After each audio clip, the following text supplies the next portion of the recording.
सल्ली अला मोहम्मद सल्लल्लाहु अलैहि वसल्लम में कैंडिडेट 42 पाकिस्तान मुस्लिम काउंसिल और पाकिस्तान मुस्लिम काउंसिल सिलेक्शन 2024 इलेक्शन नहीं, इलेक्शन 2024 से मुतम्मत करता हूँ और हम इलेक्शन के रिजल्ट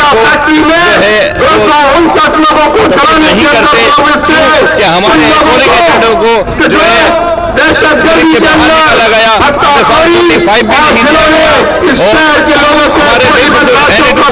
अगर मैं बात करूं तो इलेक्शन का रिजल्ट 3:30 बजे स्टॉप हुआ है और दूसरे दिन शाम को ये रिजल्ट आया है। पूरे कराची में यही सिचुएशन है, पूरे मुल्क में जो है इस वक्त अवाम सरापा एहतजाज है। हम इस इलेक्शन को नहीं बल्कि सिलेक्शन कहूँगा, हम इस सिलेक्शन को नहीं मानते।